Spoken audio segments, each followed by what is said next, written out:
I don't know what to tell you. Oh my God, imposter syndrome is such a thing. But how do we as artists, let's say, help them kind of figure that out? A lot of us are creating for the algorithm now. Like, what is going on? How can people kind of do what you do, or at least have an impact on issues that aren't necessarily themselves? On this episode, I had a long and meaningful conversation with Caragh Fraser. Caragh is a multi-talented creative, from photography, videography, and creative direction to modeling and social media management. She's a one-stop shop to get a brand's creative needs fulfilled. We discussed everything from photography to mental health, music, altruism, and using the artistic vision to make an impact on the greater good outside of the self. Caragh had such positive energy when we sat down together and is an absolutely awesome woman who was inspiring to chat to. So I hope you feel the same. Enjoy.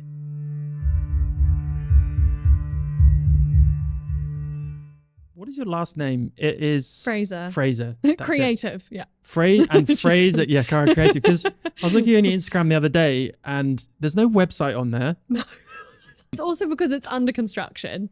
Oh, okay. I found it though. It looks great. You found it? Yeah. Oh I just Googled. Okay, fair enough. Googled Caragh Creative photographer, I think. Yeah, I think right now it's only like a placeholder, right? It's been that way for like 18 months. I need to sort it out. I think I was looking for more about information. Oh yeah, well that would make sense, wouldn't it? I am working so hard on it now. I've done like 36 pages of the website. I've got one more to go. What are those 36 pages? Are they all just photos? All client pages. Yeah, so the last page is all my motion stuff. And I'm not looking forward to embedding all those files. I'm just scared. What do you mean your motion stuff, as in videos? Video, yeah. Okay. Mm-hmm. So do you do more videos than photos? No, more photos than videos for sure. Why? My honest answer is probably just because I'm not that good at video. I know that feeling. I like to do things I'm good at, honestly. Yeah. But I really want to get better at video, actually. I really, really would love to get better at it. I think it's an incredible medium. You just have so many more elements that you do than you do with photos. But there's also, I have such a love of photography. I love that it's just this snapshot in time that just feels so everlasting, you know? Like we all kind of remember, like for a strange example, but like one of the most memorable photos in the world is the girl from the Vietnam War. Mm-hmm. Everyone knows the photo. Mm-hmm. We've seen so many countless videos, but that one photo just made such an impact. I just love the way that it... On you? Yeah, I think on most people. On society. Yeah, just by the way that we remember one photo, but we don't remember any one video, you know? I just think it's amazing. Yeah, that's a really good way of putting it. I totally agree. They're timeless, right? Yeah. It's whereas video actually has time built into it. Yeah. Quite literally. Yeah. Whereas a photo don't. There's a special. Yeah, I am exactly the same with you. I was finding myself going, yeah, I wish I was much better at video. But it's also, I'm pretty lazy. It's a lot more work. I've spent years trying to hone the photography craft and still not where I want to be.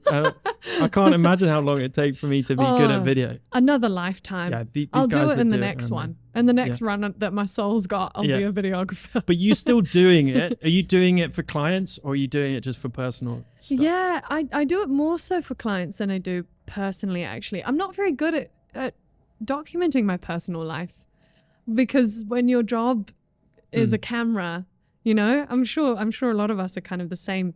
I just want to be in the moment. I don't want to see it through a lens. But you do a lot of photos with you in front of the lens as well. I do that sometimes. And is that, I presume they're not self-made photographs, or is it someone behind the camera? A lot of the time it is self-made. Is it? Oh, yeah, cool. I've done a lot of self-portraits. Recently, I've just been in front of the camera a lot more, which is quite strange for me, like a photographer. Yeah, I don't know why. You seem pretty good at it. Thank you. I had on my notes, model or photographer. I'm so flattered that you have to ask, honestly. I just really enjoy the whole process and the whole kind of artwork of it. And I don't really think I have too much of a model look. I think I just sort of got a little bit of experience at doing it. I think modeling is also a skill just as much as it is a look, I suppose. So I think as a photographer who started out as a model in my teens, I mean, look, I was never professional. I had a couple of contracts, but it wasn't like, professional. I wasn't, well, look, Semi-professional. One of them I didn't sign. I was like, I'm 22. I've had enough of this. But I'm not working for free anymore. I've got bills to pay. But yeah, I think it really has helped me be a better photographer. Knowing what models kind of are feeling in front of the lens, what they need, that familiar sort of panic when you don't know what else, to do in front of a camera, the photographer's still snapping away. So I think it's actually been a great skill to have as a photographer, strangely enough. Even though I've loved being in front of the camera, it's not my strongest suit for sure. Well, yeah, okay. Well, in your eyes, I guess. But what do you get most feedback from? Your self-portraits or your portraits of others, or your more artistic photos? I think. Oh, that's a good question. Because your engagement on, let's say, Instagram is fantastic, right? Isn't it? I mean, I see a lot of all the time. People engaging with you, commenting, feedback, questions, which is amazing. Yeah, thank you. Yeah, I really feel like I've built such a great online community, which is really nice. It's not big, but it's hi guys. But it's not all that big, but I feel like it's so quality over quantity. Like I really just feel so grateful for even the fact that anyone views my art and wants to follow me and wants to read my captions. I'm like, wow, like this was me as a 13-year-old with a dream, and now people are responding to it, and that just feels like such a blessing, in itself. So 13 years old. So just a few years ago, you had, we're not going to give away your age. You had a dream of being a photographer at 13. Yeah, that was the first business that I made actually when I was 13. It was greeting cards with my photography. Oh, cool. Mm-hmm. So tell us Tell us the path from 13 years onwards. Oh, Lord. Well, luckily it'll in be less a short than 60 story. seconds. Yeah. Well, yeah. So when I was 13, I've always kind of gravitated towards a camera. And then my dad, shout out Dad, he got me my first little camera at 13, and I would just wander around parks and take photos of flowers and Christmas decorations and anything. Honestly, it was like every day. That's all I wanted to do. I remember this one portrait that I took and I was like, this is the greatest portrait in the entire world. And it was a selfie with my, it was a iPhone selfie 2. with weirdly, it was like a wee Nikon. I'm embarrassed to say that a Nikon was my first camera. I'm such a Canon girl offend now. All the Nikon. Good. No, but it was like the sun was sort of low and I put my hand up. So there was like a sun shadow through my face and my eyes were peeking through. And I was like, art. Sick. Picasso who? I'm here Completed. Now, baby. Next. Yeah, exactly. I was like, wonderful. Yeah. But my mom, she works in print. So then she was like, Caragh, we should just make a business with this. And we called it Cards by Caragh, because that's what my mom calls me. And we just sold to all the little old ladies in my neighborhood. Awesome. It was booming. Business was, it was great. No, but really it was sort of my first taste of entrepreneurship and sort of seeing that my art was wanted, so that was really special. And then I sort of carried on. I studied photography in high school. Okay. It wasn't much of a study though. A lot of it was more like we're going to take whatever photos and we're going to paint on the photos. It was very strange. I don't know what happened. Was this a special needs school? Honestly, yeah, it was New Zealand, so probably. It was a public school in New Zealand, so yeah, it could be. Same thing. No, but this one high school teacher, she was like, Caragh, look, you're not getting great grades in this class. You're way better at business and science. Like, do that. Like, give up on your photography. And I was like, but photography's my dream. And she called it a pipe dream. And so I used to have this photography Instagram and I called it Pipe Dream Visuals, just to be like, shame, Just bitch. a rebel. Yeah. I was like, haha, look at me now. Or my 80 followers. Yeah. I'm killing it. No, but yeah, and then from there I did give it up. I went to university. Okay. I did a double degree. I was studying marketing and entrepreneurship and Jesus. yeah, marine science and ecology. And wait, so double degree means what? 2 degrees at the same time? yeah, so I was doing 2 degrees at the same time. So it was science and commerce, and it would have taken me about 4.5 years to finish. Dropped out after 2 years because I remember sitting in a marine science lecture, and really that's why I wanted to be there. I knew I would always get into business regardless, but the science stuff, I was like, yeah, this is going to be what it is. I remember sitting in this one coral bleaching lecture, and this professor, he refused to admit that it was climate change. Right. And I was the class rep so I represented the whole student body, and I remember just putting my hand up and being like, what are you talking about fireworms for? Like, fireworms might be 1% of coral bleaching. Nope, what the hell, Explain what fireworms are. They're essentially these like, oh God, if I can remember. Essentially, they're literally just these ocean worms that are said to eat the zooxanthellae that are in the if I get this right. If I get this wrong, please roast me in the comments. But I think that they eat the zooxanthellae that are in the coral, because coral's actually an animal, which is amazing. I love that. Coral. I knew. I don't know what a zooxanthellae is though. That's the animal. Oh. And then they've got this calcium carbonate skeleton that actually forms. So when the coral bleaches, that calcium carbonate exoskeleton is what is left behind, but the animal is actually what's died. Right. Which is quite amazing. So wow. Yeah, anyway, long story short, fireworms are not driving mass bleaching events, and I was over the fact that he was talking about it like that. And so I actually just had to go at him in the middle of a lecture. I was like, what are you talking about? Like, if anybody's gonna try to reverse these things, it's the people sitting in this room. And if you won't even tell us the truth of this, I think that you are out of your mind. Who else is going to do anything about this but marine scientists? So from that point on, I was already sort of 1 foot out of university, and I was working for Lamborghini at the time. They had a marketing job lined up for me. I could have just gone full corporate route, And then I met a boy. There's love at the bottom of all of this. I know. And honestly, this man, he was such a guardian angel for me. He was incredible. He was a videographer, and we did a job for a local airline together. He asked me to take some photos. The CEO loved it. He was like, Caragh, why don't we just do this instead of your like waitressing and like Lambo jobs? And I was like, yeah, like that actually sounds amazing. And we started doing it. Ended up starting a production company. It started taking off. And then he wakes up from a nap one day, like 3 months later, and was like, we've got to move to Bali. And I was like, okay. And that was 4 years ago.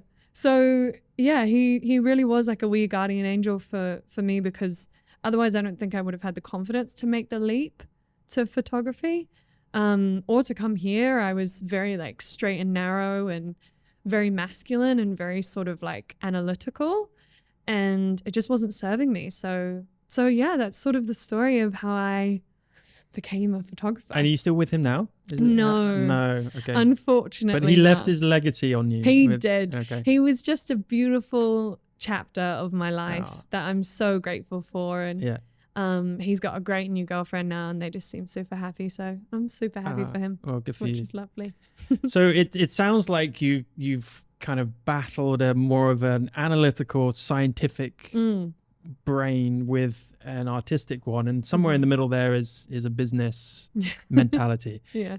That entrepreneurship or the skills that you must have learned and got from that must really benefit the photography, and I guess vice versa. And how is that? I mean, what has it been? You said 4 years since you've been kind of working full time as a photographer, or even longer? I've never actually done it full time, but yeah, it's about 4 years since I've been doing it professionally. Yeah. Okay. So what other stuff do you do outside? Cryptocurrency. I'm a marketing manager, marketing and creative director for crypto. Okay, so this is taking a turn. Cool. How do we all make lots of money from crypto? Honestly, because I know how we can't make money from photography. Find a shit coin, put all your life savings in it, and pray. Yeah, I'm kidding. Yeah. This is not financial advice. Please don't take it. There'll be a disclaimer now, just going on at the bottom of the screen. Yeah. Yeah, I've never really done it full time. It was a little bit too seasonal for me. I didn't like that I sort of had to, I don't know, pitch and hope and pray and I also just really enjoy having multiple sources of income. And the crypto stuff, it was so nice because it meant that I could change things up. Like sometimes I've just been in such a creative rut and I cannot for the life of me edit another photo. I'm like, this is going to kill me. And I think if I was full-time photography, I think I would burn out and probably hate it. Yeah. You know, it's always been such a soul passion. I want to be able to make enough money that I can just do conservation jobs and tell stories that are meaningful and not have to want for investment on that. So I guess that's sort of why I've divvied it up. But yes, to answer your question, 4 years. What company do you work for? Crypto-wise? Yeah, crypto-wise. Now it's a company called Envision. We haven't launched our project yet. We do have a coin. But it's actually really cool. It's sort of the photography thing. It's a stock media platform based on the blockchain. So we use NFT technology to write contracts in. We can give creators 100% of the profits. Loads and loads of other benefits. You can obviously track your royalties a lot better. All of these things, you know, it's a transparent transaction, which is just amazing. And I get to work with other photographers and really incredible photographers who I've always wanted to meet and connect with. It's just been amazing. So it's like it's a nice balance, you know. So that's those stock images are it's a stock image platform based on Web3 essentially. Essentially, yeah, because I mean, a lot of us as photographers, we were just like, look, stock media industry is trash these days. It's honestly so bad. Creators get like 30 to 60% if you're lucky of your sales. And very often, like I've had some people sell stuff to Netflix and get like $80.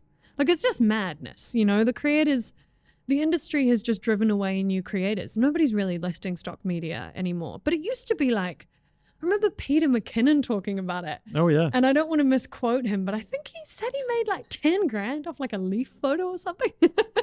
And it used to be an incredible form of income for creators. And now it's just not anymore. The creators aren't, you know, put on pedestals and like they should be because they're the backbone of the industry. So we were like, right, how can we change this and how can we actually do this where we can capitalize on an industry where, like, you know, it's such a content world these days. And yeah. How do you guarantee 100% of the profits then to the creator? Well, when the buyers come in and they convert fiat currency to crypto, we take 2% of that conversion. So it's nothing to do with the creator. Okay. It's all the buyers. That's cool. Yeah, which is actually amazing. I heard about the idea and I was like, I'm jumping on that. Yeah, I need to jump on that. Yeah, it's amazing. Yeah. It's so epic and the team's so chill. Just like a bunch of guys out of Perth and me. So you work remotely out of here for the company in Australia? Okay. Yeah, which is amazing. Interesting. Yeah. What is your view on the creator world these days? I mean, I hear you saying that and I think, well, isn't it because the whole industry is so saturated right now? You know, there's so many photographers, there's so many content creators, there's so many images. It's quicker, easier, cheaper to make images these days. Everyone's got a camera on their phone. You know, it's like photography. The pessimistic kind of view of photography is that, right? It's like, well, why? I've thought about, for years I've gone, I should just put some stock images out there. It doesn't cost me anything. I've got to compete with millions of others, and it just seems a dying sector, which probably just validated. But isn't that doesn't that represent basically a lot of the industry these days? That it does. And I will say that the stock media industry is actually growing. It's just that the buyers are benefiting so much more than the sellers are. And because supply is higher than demand, right? There's more images and probably still the same level of buyers. yes, but it's a lot lower quality. It's like there's no real there are only so many photos of women laughing at salads, you can have. And I know we're all over it. It's not that funny. You know what I mean? I'm over so many types of photos. But there's a difficulty in that itself. And it's interesting that you're quite deliberately deciding not to go full-time photography for your own personal reasons, but also probably, I don't want to put words in your mouth, but it's very difficult to find true originality these days in photography because you see, take social media, and we can talk about social media for hours, but yeah, how many times you've been on Instagram? I've seen that. Oh my God. It's a new photo, but I've seen it. But you've seen it, haven't you? Seen it. I know this is same color grade, same pose, same place, same place. It's just like, yeah. But that's the natural progression of everything. Well, yes. I'd love to get your opinion on this too, because I feel like your photography is so timeless and so it just feels like all your photos downstairs. I'm like National Geographic. I'm in the office of Nat Geo. Thank you. That's yeah, your stuff is amazing. Yeah, absolutely, you should. I hope so. Unless Nat Geo has some scandal I don't know about. But let's pitch to Nat Geo, please. No, please put that on your agenda because you should. But yeah, I think it's going to end up being really polarizing, because a lot of us are creating for the algorithm now, which it just breaks my heart. Like, there are so many beautiful landscape photos that I'm sure all of us have. I know that I have it. It's never seen the light of day because it doesn't take up enough digital real estate. Like, what is going on? Instagram used to be a photo-based platform for the creator. Simple algorithm. You just get seen. There's no biases. You don't grow 100,000 followers and then crash and burn like you do now.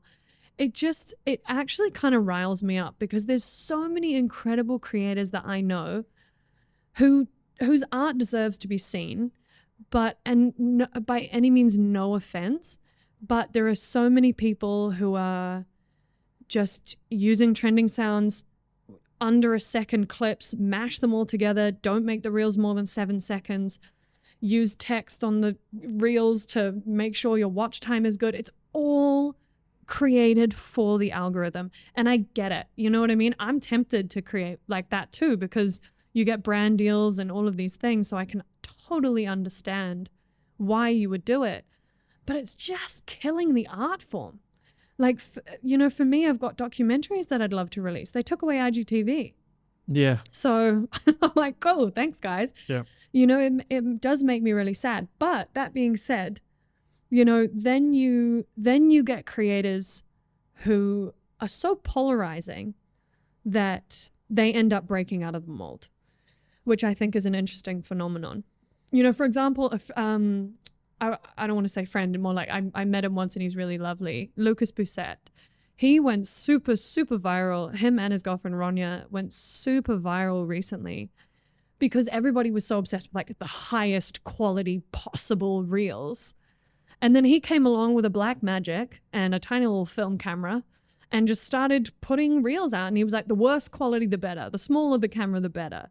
And he ended up just going off for that, because people weren't seeing stuff like that anymore. It's always crisp drone photos and rah, rah, rah, So I just honestly think the biggest takeaway from me is like, it's a beast. Social media is a bit of a beast. And you just do what you love. Try to get inspiration from life rather than the algorithm and create what you want to create, Love it. I couldn't agree more. I think you can still do that within the parameters of the algorithm. Totally, so you can, it's just difficult, and it takes a lot of willpower to stay true to yourself. But I know people that have reached hundreds of thousands of followers, if not millions, and they're like, well, like, you know, I feel like a bit of a sellout sometimes, or I didn't create the legacy I wanted to create. My good friend Jord, do you know Jord? You must know Jord. Yeah. We had this kind of discussion, and you know, he's sitting at 850,000 followers and has done for a couple of years through all the algorithm changes. And you know, he said something really good that sticks with me, and he's a firm believer in that the best will rise to the top. If you're good at what you do, and that intrinsically shows passion, that you do what you want to do, because it's very difficult to sustain quality when it's something you don't really want to do or not really that bothered about, because at some point you're gonna tail off. That quality, you'll either burn out or just be the same, just a maths equation that you're fitting into a box every time. So I totally agree with him on that. But exactly like you said, there's only one solution, and that's do what you love. Yeah. And the true essence of that, the quality of it and the passion, it always comes through, whether it takes a month or a few years, whatever that niche that you're doing is. So yeah, I totally agree with you. I think Instagram there's a lot of frustrations people have with it, and I get that, but it's just another fucking piece of software. You know, you get frustrated at Lightroom, get frustrated at your laptop, get frustrated at a coffee machine. It's just another piece of technology. You either work with it or you don't, and you can still work with it. I mean, I look at your account and it's wonderful. Like I love your stuff, but I mentioned it earlier, what I like so much about your stuff is you've got a loyal following. Whether it's 50 people or 50,000 people, you know, what only matters there is the status, is your ego. So if you push that aside, it doesn't matter. If you've got 10,000 followers, if you've got 10,000 people that are loyal to you and are really interested, you know, I saw a story of yours a couple of weeks ago. I think it was an Ask Me Anything kind of story. Yeah, the engagement you get, way more than I get, which is wonderful, because people are invested in you as an artist, not you as, you know, a content creator, right? So they're not asking you questions to be featured on your account. They're not asking you questions to get engagement back. They're asking you questions because they're actually interested in you. And that is priceless. That is priceless, and not many people can say that. So yeah, absolutely. I think, you know, and you said something before, is like the only thing to do is what you love. And honestly, if it never happens, what's the worst case scenario? You've just done what you love for a while. Amazing. You know, like that really just feels like the only way to do it. And you're also very right in the form of like, it's just a piece of software. Like, yes, you could get more jobs from it, but the majority of people that I know with a huge following don't get their jobs from Instagram. Yep. I was going to say, like, it's one tool to get jobs. Exactly. There are so many others. Yeah. I know loads of guys that really don't use Instagram at all, but they have very successful careers as full-time photographers. The problem with society I'm getting into more philosophical, but we are run by social media. We are dictated to by social media, by an algorithm, by what we see, by other people, by jealousy, envy, ego, all of the kind of negative traits that we innately can express as a human, right? I'm not judging anyone. I have just as much of those battles as anyone else. But giving into that all the time, it's only going to make things worse, right?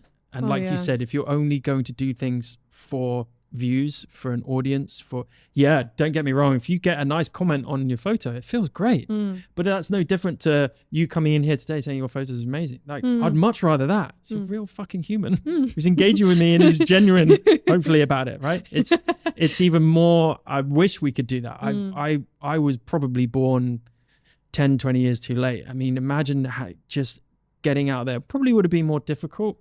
Arguably, maybe not, but if your only outlet was galleries, exhibitions, you know, gallery owners and all that pretension and all that kind of subterfuge of that different world. But How amazing would that be? I Like know. walk into a gallery and there's all your stuff. Oh, Like that's the such a dream. It's not a fucking Instagram grid. Yeah, absolutely not. Yeah. And like, if I could swap careers with anyone, it would be Annie Leibovitz. Oh, My she's wonderful. God. Yeah. It's so spectacular. Yeah. And just her whole story. I mean, like, also, like, I'm just such a rock and roller. Like, I really, to tour with the Rolling Stones, Yeah, are you kidding? Yeah, Are you she's joking? fucking cool. Like, what? You know, like the way that she started out and just, oh my God. I watched her amazing. masterclass. I've got one of her books downstairs because obviously she's kind of a hero of mine as well, just through portrait photography. She's amazing. Yeah. And I love the way she taught, actually. It was nothing technical. Oh, yeah, no, she's It not was a just technical wonderful. shooter. She's But so what I funny loved the like most is there was some BTS of her doing a shoot as part of the course. And she literally rocked up. Everything was set up, which is kind of cool. Like you get to that level, like, okay. But I was like, maybe I would still want a little bit of creation, Yeah. you know, not just come. She literally came in, you know, got a camera, done. 5 minutes later, off. I was like, fucking what a queen. Yeah, she genuinely, I mean, Yeah. she's photography royalty, Yeah, especially she for is. portrait photographers. Like, my God. I mean, but I would agree with you as well. I'd want a little bit more of like, okay, yeah, let's try this, let's do this. Yeah. But she just shoots those big covers where it's like, you know, you're in hair and makeup and set design for like 3 days. And then she Yeah. rolls up, takes the photo in 10 minutes, and you're like, oh, Yeah. perfect. Cheers. Okay. Was I'm that outta okay? here then. Yeah. Yeah, like, are you sure we don't want to capitalize on the set a little bit more? She's like, nah, we've got the cover. See you later. Which is quite hilarious. But her older stuff, Yeah. I love. Film. I love it. Yeah. Yeah. Her Love older stuff, I just think is so incredible. All those, like, one specific photo is so stuck in my mind of Keith Richards passed out after a photo shoot. Yeah. You know the one? Yeah. And he's like lying there like shirtless, like literally passed out. And she's just gone and snapped a photo. Or that one where she's just wearing lingerie and she's peered over a glass window with like loads of cocaine on it. I don't know if we can say that, but No, we said meth. We could say cocaine.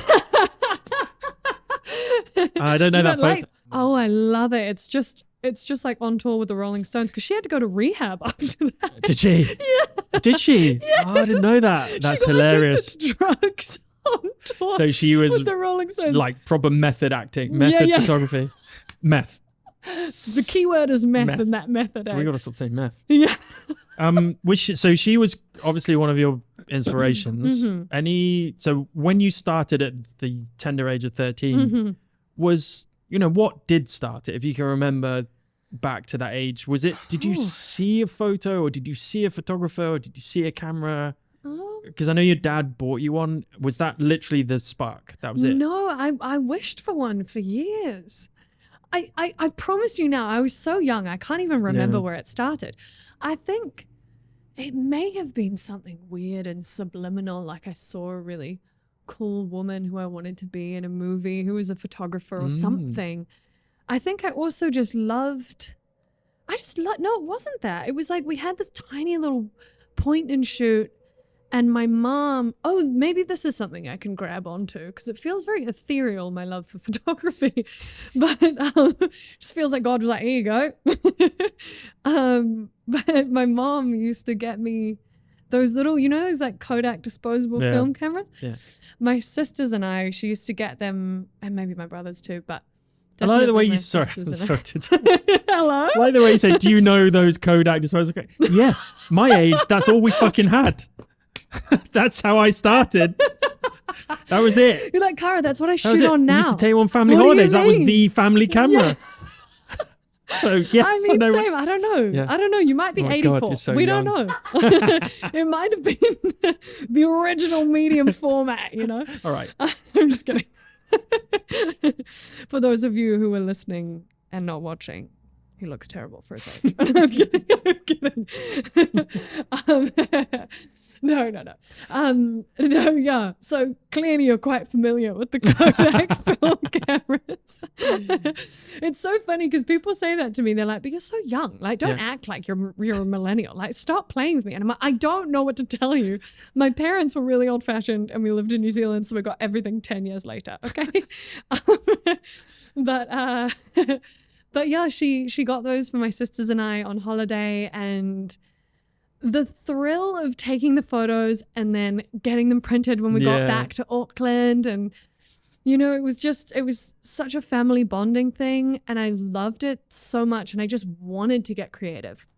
You know, it was just such a strange need that I can't really explain. It was just like nobody really taught me how to be a photographer. Nobody really taught me about, like, I can't explain why I like certain composition. It just is. Just fits. Yeah.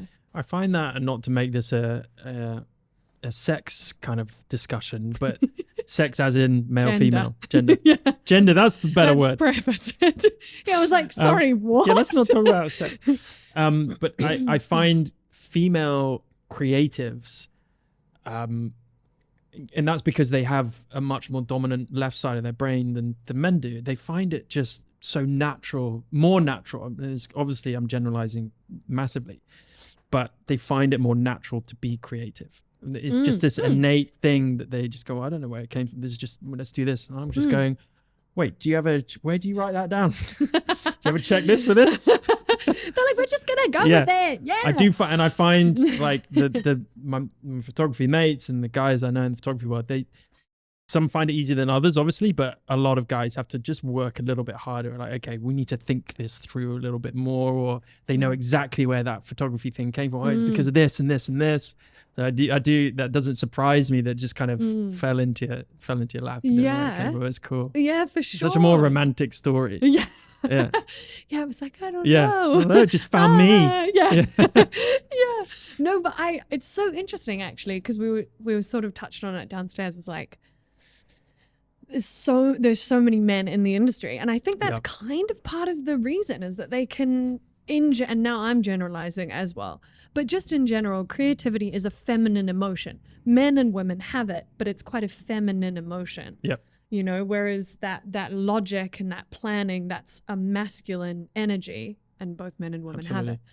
But I think in my experience, women are a lot more prone to doing energy exchanges or working for free because it's a cool job. They find it a lot harder to speak up for what they're worth. And they're more agreeable. As Jordan Peterson would say. We'll drop that in there. And I would say we get a lot more emotionally, and now I'm also speaking for myself, obviously, a lot more emotionally caught up in our work. Whereas my male photographer friends are like, I'm pitching to this company, this is the price I'm charging. I don't actually, I don't care. I have to pay my bills too. This is B2B. This isn't a negotiation. I have a business. And I respect that so much, because I really struggle with that, like Finn, who you've had on, he's been such a shining light for that, for me with that. He was the one who was like, he helped me quote this really big client recently, and I was like, no, but Finn, it's such a good opportunity. I don't know. And he was like, Caragh, I don't want to risk not getting it. Yeah, exactly. He was like, Caragh, I don't care how good of an opportunity it is. You have to travel, and it's 2 days of your life, So yeah, it's just, and I got it, which is great, which was amazing. And you've done it or doing it? I've done it. Okay. I've done it, which feels really, okay. It went super well. I know, it was genuinely my childhood dream. Photos? That was it. Video. Which was just like, don't know how to do video. Oh my God. No, literally, do you have any idea the stress? The stress. I called Finn. I was like, Finn, listen to me. What settings? What's how there's like that how do I turn rule? This fucking thing on? Yeah. I had 2 microphones, lapel mics. I was so stressed. Oh, audio. Oh God. And it was outside while the sun was setting, and I was like, this is the end for me. This is the end. Was it in this part of the world? Yeah, it was. No, so honestly, the sun sets fucking quickly. Oh my God, so fast. So if you don't get it right, oh God. I know. And then it's also, the light is changing. While you're, you know what I mean? So fast. Which is just fucked. No, but also, on that Can I have some note. more wine, please? Some more? Yeah, sure. Yeah, I saw that. I was like, no one picked up the little. So thirsty. Hello. I feel so hydrated now. Amazing. Yeah, the first video job I ever did was for L'Oreal Paris. Jesus. Can you believe it? Do you have any idea I think that shot my adrenal glands for life. I have never been so busy as I have been in the last 2 months. So you're working, what, Monday to Fridays? Or you just... Every day for Every the day. last 5 years of my life, honestly. I don't think I've taken a day off and like, no, that's a lie. Maybe I've taken a couple of days off. We're not getting paid for this. This is a day off. Yeah, well, I work today. Yeah. Oh, yeah, okay. So luckily, yeah. But I mean, that's the nature of things, you know? Like, as much as I've loved doing a million things, I'm also kind of like, far out. I almost wish that I could just hone in on one thing. What would that be? Probably photography. I Really? kind of forget about it though sometimes. I don't know. I just like as we're sort of, you know, I'm like, oh, I'll start like an e-commerce business. That's like my knee-jerk reaction. It's not like I'm a photographer, I should do that. Is that because you're more comfortable in the business arena than you are in the photography arena? Probably. Also just because it's so saturated. Yeah. Like, do you know what I mean? I'm like, ugh. Like when you're that almost desensitized to it, because you're seeing the most incredible things you've ever seen every time you open up Instagram. Yeah, it's fucking annoying, isn't it? You're like, okay, cool. So it's all been done. Awesome. And I'm not as good as this. Yeah, exactly. Massive imposter syndrome. Yeah. Oh my God. Imposter syndrome is such a thing. I've had some incredible clients ask me to do things and I'm always there like, why? No, internally, obviously. I don't say that to the client. Are you out of your mind? You fucking lunatic. Yeah, what's wrong with you? That would be hilarious. Yeah. They'd be like, no. what do you mean? You want me to pay more? Yeah. Listen, I feel like I should be paying you. Okay, just send me your invoice because this is crazy. Yeah, but you know, from an external standpoint, you know, I look at it and just go, well, you're fucking crazy. But everyone says that to me as well. You know, you can't. Absolutely. It's very difficult to get away from that imposter syndrome. It is. Even more so when you open up Instagram, and that's why I limit I generally will go on Instagram to post, and maybe hang around to. But as soon as I see a couple of photos, go, that's amazing. Be happy for them, and then go and cry in the corner after I close Instagram. Run a cold bath, cry. But you know, to reframe that into more of an inspiration than a criticism of oneself is difficult. But it's that's social media. I don't want to go back into that. Yeah. Okay. True. That's the algorithm. The potent and annoying algorithm. Honestly, I'm so over it. I'm like, I'm this close to selling everything and moving to a cabin in the woods in Canada We with a talk couple about of it ducks. most days. That's so great. Yeah. Bring me with you. I'll be your child. Well, no, because then it wouldn't be the silent piece that we. Yeah, that's true. I do disturb the peace. Like my life depends on it. You guys like, good morning. Love it. And I'm like, what's up? Such great energy. I needed that today. Great, I'm glad. So we you know, on that note, actually, this might be a good time to ask this question. This is from our last guest, Chris. You know Chris. Chris Glaze? Chris Glaze. Oh, Chris, Yeah. he's such a fucking legend. He'll I love that be boy. here tomorrow, I think. Oh, will he? Shoot as well. Brilliant. Oh, God, the And pressure. if you want Paparazzi. to swap roles tomorrow anytime, we can do Yeah. that. If you want to do some I would love to. Okay, so bring I your have this bring one. your camera. Yeah, absolutely. I have this one male portrait that I'll show you that Cool. I'm like, I want to rip. Great. The It's all a shit out of it. collaboration. So we'll just- Amazing. yeah. Sick. So he wrote, if you had to choose, and he spelled choose CHOOZE, like Kiwi. Is he okay? Oh, I was like, is he dyslexic? I think he I'm gonna send. he's a not photo of that to him. dyslexic, is he? He has ADHD, so he's, yeah. Oh look, don't we all? Anyway, The second let me ask TikTok a came question. out, I had ADHD as well. If you had to choose, what would you prefer to not exist in the world? Photography or music? Oh no! Now you're pulling at my heartstrings. So I have to choose one to get out of the world. Yeah, to eliminate for everyone. Myself, I don't want to live without It's either not the of option. those two It's things. photography or music. Shit! I mean, it's pretty easy. Oh God! Oh my God! No, I'm taking this so seriously. You're getting stressed about it. I I can see your heart am. rate rising. I know, because I'm like, can you imagine? Because I've also, just in case I didn't have enough on my plate, I also was like really quite into music for a while. Like I had a boutique record company in New Zealand offer me Sick. to sign with them. And I was raised on music. I don't go a Singing? day. Yeah, singing, guitar, piano. Like, I don't go a day without being obsessed with music. There's nothing in my life that moves me more than music. That's why it's an easy except option. probably photography. No, photography would is say, amazing. Look, I love it, but I would rather have music than photography. In your life. Yeah. Oh God. I mean, it's I don't obvious, know. isn't it? Yeah, probably. Would you choose the same Oh, for thing? sure. Okay, Music well, is. thank God. Music is. Music. Imagine life without music. Nah, You can't. I don't want You to. can imagine life without photography because you've got. Yeah. You've got. Because we would have music, you've wouldn't got- we? So we'd just Yeah, be you've got musicians. digital then. art. You got not writing. You got drawing, paint. Yeah. You got other visual Yeah. arts. I'd probably suddenly become a painter and a musician Just if add that to photography your. wasn't a thing. Just add that to your skill Yeah, set. absolutely. I think, but my God, yeah, music. Oh, Favorite artist? oh, oh God. Also, now I'm taking this so seriously. You got to choose one. You've got to choose one artist Oh. that you keep, and everyone else dies. Led Zeppelin, Led Zeppelin. for sure. Oh wow, No that's not an doubt. artist. It's a band. Oh, but yeah, come on. Okay, I'll give it to you. Okay, no, but yeah, Robert Plant then. I mean, I've seen the man live. He's outrageous. He's the best thing on the entire planet. Interesting. Either that or, So you're rock and roller. oh, for sure. I want to get one of the Led Zeppelin. My next tattoo is a Led Zeppelin cover on my back. Okay. It's like a back piece. It's like one of the Cut. male angel. Yeah. And you're like, what? It's on my forehead. Led Zeppelin. Forever. Oh God. I would say either Led Zeppelin or, oh God, if I had to choose like a singular artist. Oh my God, this is so hard. Okay, tell me yours and I'll think about mine. If you had to pick a singular artist to listen. That's a very good question. To the I've never rest of asked myself. Well, you've just asked me it. So you Well, should my have seen this favorite coming. band is Jamiroquai. Is what now? Jamiroquai. You don't know Is that Jamiroquai? English? What are you saying? She loves that because she hates them. They're the best band in the world. If you know music and appreciate music, you will absolutely love them. Okay. So go and Oh. listen to them later. Single artist. Yeah, a singular would artist. Be Mm.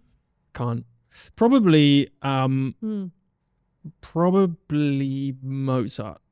Wow. Well, That I was love left field classical as hell. music. I like it. One thing about living here in Bali is that we don't get to see it anymore. We don't. We used to go to the orchestra quite oh a my lot. God, of course. But I'm pianist as well. Ah. Pianist. I'm a penis. Penis. So I was brought up on classical music, but I don't think. Well, music doesn't exist without those pioneers. Oh my God, Just absolutely. doesn't. It was the birth of all Mozart. music today. He's got some bangers. Okay. like listen, really listen to I'm some actually going to get a classical tattoo of a Shit is Mozart's crazy. cook. You should do that. I've got enough. It's okay. Get like a violin string down the side Yeah. of your face, I reckon. You'd like that, hey? You'd be all good. You know. Okay, so music. No. Photography. So the answer Sorry, so is you're going to get rid of photography. photography. No, photography dies. Yeah, Music photography is alive. dies. Yeah, Big yeah. cross through it. Fuck photography, honestly. So what are we doing here then? I don't know. I know. I was like, if I answer, I want to keep music alive. Everyone listening is Yeah, going to be yeah. like, wait, what? Why are you guys not musicians? Why do you think photography is in your blood? What is it about photography that makes you get excited, satisfied, gives you shivers? What do you think if you could, you have to try and put a finger on it? Oh my God, so much. I would say one thing that sort of encompasses a lot of things is the way that you can get people to see the world through your eyes. Which, like, if you really think about it, in every other level of communication, you're just telling them about it. They're filtering it through their own biases and imaginations and all of these things. Like, I could tell you about a shoot, but how much more powerful is it when I show you? And this is how I see this person. You can lift people up. I've photographed a lot of mothers, for example, like fresh mothers, fresh, like their kids are hours old. Yeah, yeah. Oh my God, I wish I could photograph a birth. I think that would be amazing. But you've never heard of this? Oh, How I'm sure it incredible. exists. Oh my God. What a moment But not, you to would capture. photograph. Yeah. Hell yeah. Oh, I've just got the some of my smell would girlfriends be- about this. Are you guys going to have kids? Because I feel No. like you need to get, okay. She's worse gotta than get- me. Ah. Well, you've got enough dogs. No, worse as in you're so against having kids. So. There you go. Ah, I like it. I can't wait to be a mum. But You'd probably be there down there photographing yeah, I will. yourself. I'm like, this is the original selfie. Yeah. This is the first photo I wanted. That's a with kid. good point. Okay. That's your son or daughter's first ever selfie. It. That's it, you know. Anyway, sorry. Anyway, Yes. yeah, sorry. What was the question? So you want it? Oh, why I love photography. Yeah. What is wrong with us? Well, wine. I feel like I've had one glass. I think this is just my You personality. have had one glass. Yeah. I Oh. think this is just who I am. I can't even blame it on the wine yet. Okay.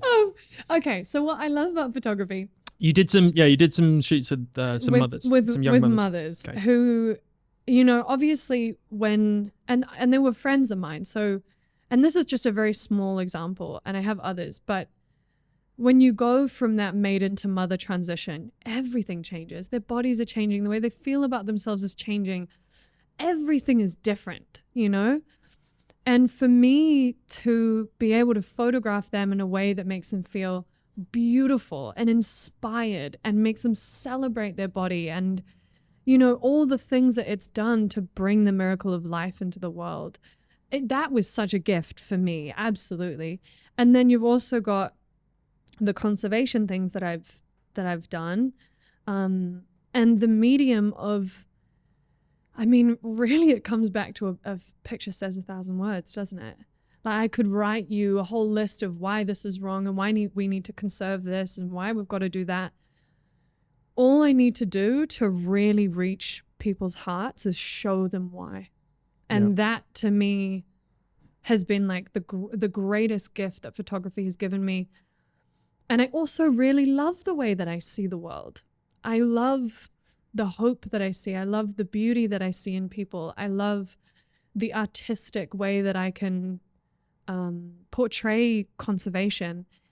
And I think it also comes back to the fact that I love that I can share that with people and that they can share that with me and that I can speak volumes to them without even speaking.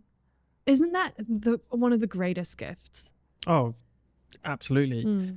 I'm a bit more selfish in it. I don't give a fuck what people see in my photos, but I because for me, Shut me down. Let's burn this. No. I'm just not as I'm kidding. generous as you are. But I actually think, in my experience, that people will make a photo what they want to make out of it. For example, if I release a photo that is my favorite, like I'm really proud of it because I know what went into it. It portrays what I want to portray, or it tells a story I want to tell.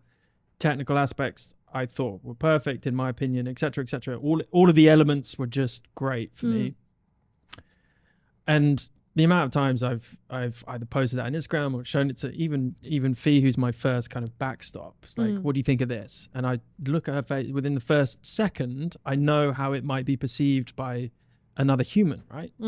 So I actually, and that's what I love about photography, is that people don't necessarily get my point of view. Not everyone understands what I'm trying to show or say, and I kind of I think there's a real artistic romance in that. And if people get it, I'm like, oh well, that's going to be a bit pop. It's going to be a bit, I don't know, like, oh, I don't want everyone to get it, kind of thing. You know, I don't want to be the lowest common denominator. But also when you have more of a documentary approach, a little bit like what you're talking about with mothers, that's extremely powerful. If you can light up their eyes with what you've managed to capture, I think that's priceless. I don't think there's anything else you can do in the visual art form or in the visual art space that can provide that value. I think it's that is the essence of it. Absolutely, because excuse me. It not only does that for the mother who has had the experience of, because it's also, photo shoots are also an experience, you know? I think, which people forget that. Which I actually it's one of my favorite parts of being a photographer, is the experience that I can give someone, how much fun we can have, how much they can get into it, and how much it's going to be a day that they remember, you know? But it's also the experience of the viewer, because, you know, I know for me, sometimes I'll see my personal insecurities, physical or emotional or whatever, photographed. It makes me feel so seen, even if I'm not the one in the photo, which I think is amazing. You know, like we touched on my self-portraiture, and it's it's been such a brilliant medium for me, because it's allowed me to sort of have this self-expression that I didn't even really know that I needed. Because a lot of the time my photography isn't really about self-expression, it's about expressing somebody else or highlighting something that I'm, you know, photographing. But my self-portraiture has been so interesting. Like, I remember very specifically, I was in probably one of the roughest points in my life. Just mental health was down the absolute toilet. I wasn't sleeping, I wasn't eating, I was rapidly losing weight, I was trigger warning. I genuinely I could not sleep, and I was waking up every morning at about 4 a.m. in a panic attack, like shaking, and I wasn't going back to sleep. And this was happening for about a month, and I really started to get quite concerned. And this one morning I had woken up and I was like, you know what, if this isn't going away, I'm just going to transform this energy. You know, in the universe, energy is neither created or destroyed. It is simply transformed. So that's what I'm going to do with this. And so I did this incredibly vulnerable self-portrait. I was not wearing any clothes, and I was wrapped in a blanket, which at the time I was staying in this absolute shoebox of a place. It was like a double bed, and it only came with a single like blanket. Like, there wasn't even a duvet. It was like a single bed blanket. Where was this? This was in Prairie, okay, which is like, honestly, this island's held me through so much. But I had these candles that I used to light, and yeah, long story short, I lit these candles on my altar. So I had a big Ganesh, and there's this one photo of me that I absolutely love, and I'm holding that candle up and I'm just looking at the light, and I was so defeated, and you could see it, you know. And I put that out, and you know, I just put it out. I was like, well, I really love this photo, and I'm just gonna share it. And people responded, and it was like simultaneously I was feeling seen, everybody else was feeling seen. I then did another Q&A about it, and I got so many responses of people feeling the same thing. And I think, you know, yeah, I didn't really understand how much I needed that at the time, and how important it was. And that was sort of the catalyst for me starting to improve my mental health, and eventually I you know, I'm in really, really good mental health now, which is amazing. But at the time it felt like a friend. As kind of lame as that sounds, photography really just did feel like something that I could just do, and it put me in the present moment. It took me out of my head and into my body, and it was just such a gift. And when I shared that with people were like, wow, you know, I'd love a shot like this. I'd love to do a photo shoot commemorating my darkest moments as well as my lightest ones, you know. People don't do that enough, actually. And kudos to you for putting that out there in probably one of the most vulnerable points of your life, right? There's a difference between being vulnerable on a set and being vulnerable with yourself and in the darkest moments where no one else can see, right?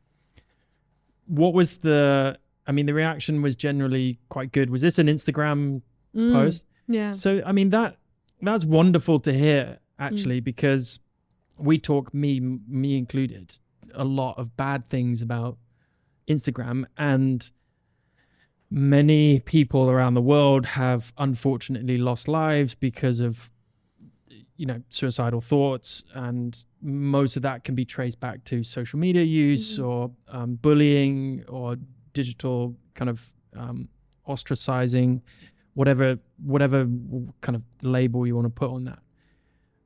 So it is wonderful to see, you know, when I come across good posts, and we dive quite a lot into animal cruelty and basically animal cruelty. We want to help as many animals as we physically and financially can.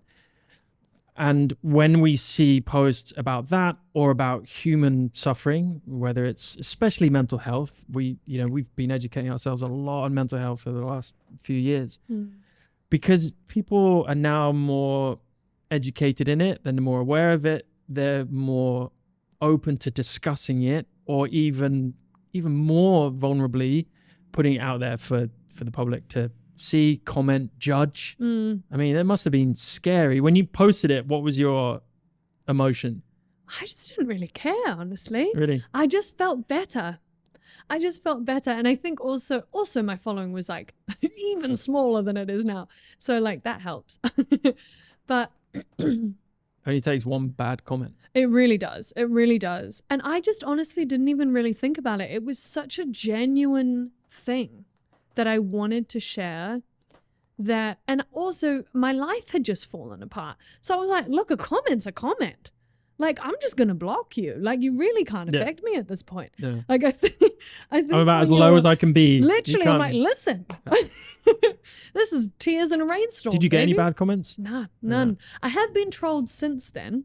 Have you? Which was, oh my God, affected me so much. I'm such an empath. I was just, that's actually quite triggering. Maybe we should cut that out. Okay. I'm just such a sensitive person that I really, and I always look for the truth in negative comments. I really try to wrestle with it and think, okay, where is this coming from? Is there any truth in this? How can I adapt? How do I respond? Wow. And I live with one of my best friends. Her name's Alexandra Saper. She's amazing and I love her to pieces. And she has a really large following. And she was like, babe, this is your space. Stop being a people pleaser. And this is your space. If they're coming here to shit on it, and it wasn't even a photo of me, it was a photo of a model. So then I get really protective because these people have trusted me with their photos of them, and they've given me permission to post it, and I will not allow someone to come onto my page and dog them out like that. It's just not a thing that's going to happen in my space. It's a weird digital world that we live in, because if you were to translate that kind of behavior, and Twitter's the worst for all of this. I think it's better in the photography community, but generally speaking, Twitter is like, oh, I can go on here and say whatever the fuck I like. But if we're in person, I mean, it's basically like, remember, maybe you don't, you're so young, public squares, right? Remember when we used to have actually like legitimate public squares with the town hall and a square where the community gets together? And that's basically what Twitter is. That's basically what maybe it is. I'm like, I don't think. Well, I don't know. Maybe it's not.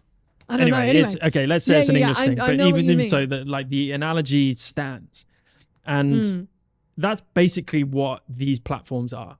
So it's basically people coming, and you're on the stage, and then basically people coming along just throwing shit at you, saying whatever they want, which would never happen. Never. But ever. Because they're hiding behind their fucking phone because they're cowards, they feel like, oh, I can just say whatever I want. It's absolute insanity to me. But also I'm like, why? What's going on? Yeah, they have their own problems. Yeah, it must be. And I think absolutely. I think that's the biggest thing to remember is these people don't know you. You're never going to meet them. You don't know them. Yeah. Just block them. Yeah. Like, or even better, energy. wind them up. Yeah. Yeah, actually, just I started with that, actually. That's sort of how it started. Yeah. This woman was like, I see another woman's body on my Instagram. I'm going to throw up. And I was like, right. So I replied. Is that because your body is shit? Write that bit. No, I'm kidding. Cut that out. Okay. No, I replied and I was like, I'm so sorry to hear you're feeling unwell. If you don't want to see any more women's bodies, please unfollow me because I will be posting more tomorrow. That's the other thing. It's so fucking hilarious. Like they comment on the negative comments of people that they've chosen to follow. I know. Just walk out the room. I know, but if you don't just unfollow, like me, walk out the room. Yeah, just it's fine. Leave, you can't like everyone. No, no one can be liked by everyone. No, exactly. I don't understand. Have you ever had bad comments? Oh yeah. I mean, generally in life, you mean?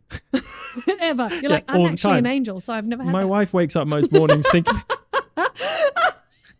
No, I have. Well, I'm not so many on Instagram. I've had a couple, and actually, I don't have 150 comments on every post. I mean, maybe have yeah. 20, 30, and then most of them are really good. Mm. Probably, I'd say 2/3 of them I can spot are just strategic commenting, just to engage, Yeah. and then the others are like genuine. I love your stuff, Matt. And then the odd one comes through, and it's like, yeah, I don't really get your style. Or, yeah, I think you could have done better with it. Okay. And I just like it. Go, thanks so much for the, great. Love Thanks you. for feedback. I Yeah, don't fucking care. Thank you so But much. I'm just starting the YouTube, the YouTube journey. So we've been doing it probably, I don't know how long, 6 months, I guess. And How's it that's going? different. That's different. It's going difficult. It's, I love it. Absolutely love it. I love this. This is, I just love it. But the YouTube thing is I'm learning. I know nothing about it, hence why Reesang's here. But that actually is more open to the negative stuff. So even on my videos, I'll get thumbs down, or I get some comments saying, "Oh, you were wrong about this." Or, "Oh, great!" Like, I'm not here to be, this preacher of things. I'm here to share what I know, and it's a two-way thing. So I think,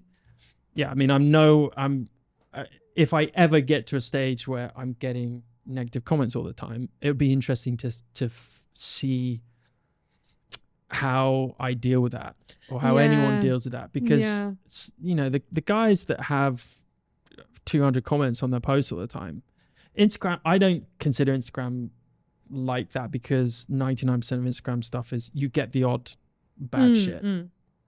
But when it comes to Twitter, YouTube, kind of more those open platforms, there's some nasty people out there. Oh yeah, for sure. And I think it's also because YouTube, especially YouTube, is less like, on Instagram, all of our friends and family have Instagram. Yeah. So it's like, you've got your people kind of there. Yeah. But YouTube, not everyone has a YouTube channel. Very few kind of actually. Yeah. I would say. I Well, I mean, guess. there's a lot of YouTube channels out there, but it's much less common than like having an Instagram. Yeah. So naturally, it's going to be a lot more like just random people who have opinions, and we honestly can't please everybody. Like, I've really struggled with this of, there's a study that came out, and I think, oh my God, I'm just misquoting everything on this podcast. Well, I actually don't know if my facts are correct, but it's something in the ballpark of what I'm about to say. Okay. So just take everything I say with a grain of salt. I could be completely lying to you. No, but there was a study that came out of like essentially how many relationships that we can actually sustain. Have you read this? Oh yeah. And I think, like 5? Yeah, pretty much. I mean, I think the absolute maximum of like a tribe-based scenario is like 110 maybe. Okay. Now, it's like you've got what, like 38,000 followers. Yeah, or some of something. them, a lot of them actually are ghost followers. A lot of them I bought.